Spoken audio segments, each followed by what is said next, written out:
वह 2 कदम पीछे हट गया। कुछ साल पहले मदन एक दमकल दल का सदस्य था। तब एक बिल्डिंग में आग बुझाने के दौरान वह एक फ्लैट की आग बुझा रहा था।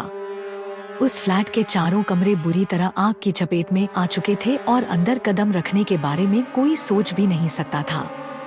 दहलीज पर खड़े रहकर ही उसने आग बुझाने की हर मुमकिन कोशिश की। बाहर खड़ी दमकल की गाड़ियों से भी भयंकर बौछारें की जा रही थी, जो कि इस फ्लैट की खिड़कियों से अंदर आ रही थी, लेकिन पता नहीं क्यों वह आग पर काबू नहीं पा सके थे। उसी दौरान मदन को वहां एक बुढ़िया फंसी हुई दिखाई दी। शायद वह मानसिक तौर पर विकलांग थी। उसके होठों के किनारों से निकलती लार और ऐसे बुरे हालातों में भी वह सहमी सी मुस्कुराहट उसके चेहरे पर थी। आग से बचने के लिए शायद वह पलंग के नीचे घुस गई थी, लेकिन पलंग तो अब खुद ही धूं धूं कर जलने लगा था। आग अब पूरी बिल्डिंग को अपनी आगोश में लेने लगी थी और उनका वहां रहना खतरनाक हो सकता था। मदन को उसके साथी ने तुरंत वहां से निकलने को कहा। वह कुछ देर तो असमंजस में रहा, क्योंकि उसकी आंखों के सामने एक दुर्बल और असहाय बुढ़िया मरने की कगार पर थी। लेकिन मदन ने उस पर दया न दिखाते हुए अपने कदम वापस सीढ़ियों की तरफ बढ़ा दिए। वैसे भी वह बुढ़िया ही है, उम्र ही कितनी बची है उसकी, पागल भी लग रही है। और हजार तरह के ख्यालों से अपने मन को समझाते हुए वह अपनी जान बचाने के लिए तेजी से सीढ़ियां उतरता जा रहा था।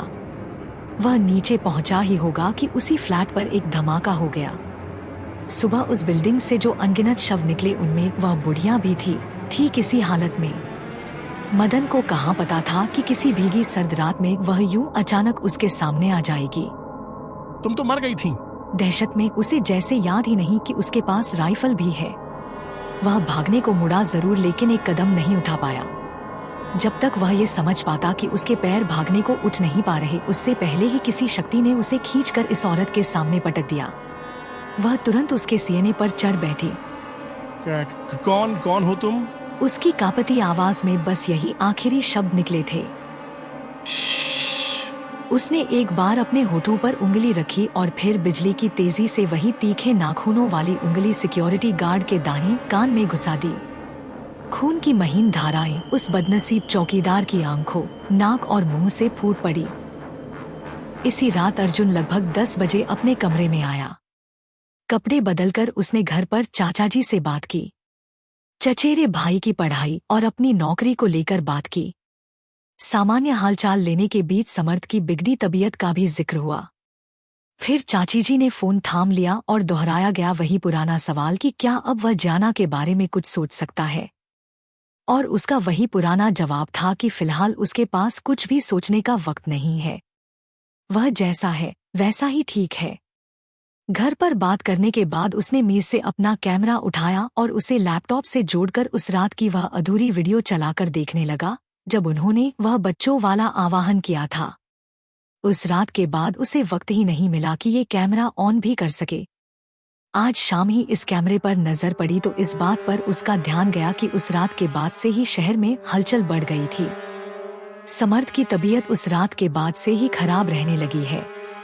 समर्थ की मां, जो पेशे से नर्स है, उन्होंने अपने काम से छुट्टी ली हुई है। क्या सच में वह अधूरा कॉम्प्लेक्स भूतिया है?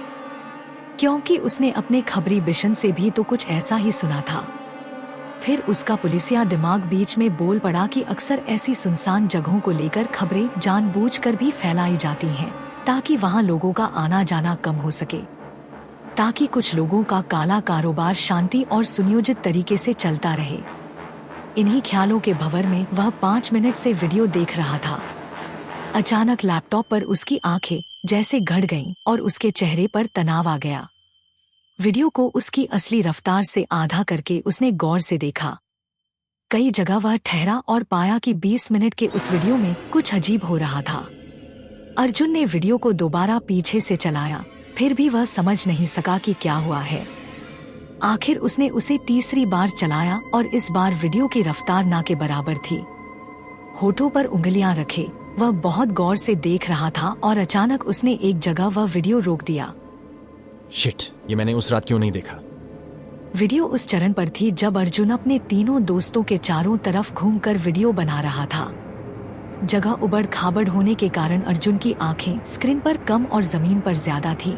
शायद इसीलिए वह देख नहीं पाया कि उन तीनों के अलावा कैमरे में और क्या क्या चीजें कैप्चर हो रही थी। उस दूर तक फैले अंधेरे के बीच उसे कहीं कहीं आग की हल्की लपटें दिखीं। वह जंगल में लगी आग नहीं हो सकती, क्योंकि एक तो उनका स्वरूप काफी धुंधला है और फिर इस तरह चलती फिरती आग। उनके चारों तरफ फैला अंधेरा कहीं कहीं बहुत ज्यादा काला दिख रहा है और मानव आकृतियां ले रहा है। अर्जुन ने वीडियो को 2 बार शुरुआत से चलाकर देखा और पाया कि रिकॉर्डिंग में लगभग 4-5 काले साए रिकॉर्ड हुए थे जो उनसे बस उनके आसपास ही खड़े थे। और ये देखकर अर्जुन बुरी तरह दहल गया कि समर्थ खुद नहीं गिरा था, बल्कि 2 हाथों ने उसके कंधों को दबाकर उसे जमीन पर औंधान लेटा दिया था। वह भी कोई काला साया ही था जो शायद समर्थ के कंधों पर हाथ रखे उसके ठीक पीछे खड़ा था, शायद आवाहन शुरू होने के बाद या फिर उससे पहले से ही। समर्थ के कंधों पर जमी वह उंगलियां वीडियो मने बिल्कुल साफ दिखाई दे रही है। उसके बदन में हो रही मध्यम सी कंपन साफ दिख रही है। उसके चेहरे पर एक अनजाना सा तनाव साफ दिख रहा है।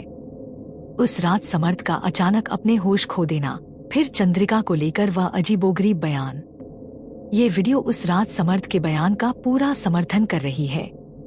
अर्जुन विस्मय से लैपटॉप स्क्रीन के और करीब आ गया। वीडियो की इस सुस्त रफ्तार में वह देख पा रहा है कि उस दिए के बुझने के बाद वहां रखी चीजें, जैसे कि चंद्रिका की तस्वीर, पानी से भरा बर्तन वगैरह सब तहस नहस हो गए थे और ये बिल्कुल समर्थ के गिरने के साथ हुआ। पक्का करने के लिए अर्जुन ने एक बार फिर वीडियो को 5-7 सेकंड पीछे लिया और चलाया। वीडियो में इस समय वह समर्थ पर फोकस कर उसके पीछे से गुजर रहा था।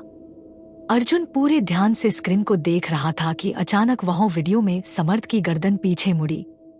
अर्जुन चौंक कर पीछे हो गया। उसकी आंखें कुछ और फैल गईं और वह विस्मय से कुछ देर को बिल्कुल मूर्त सा बना रह गया। 2 पलों को जैसे सब कुछ ठहर गया था। Oh no! उसके होंठ बुदबुदाए।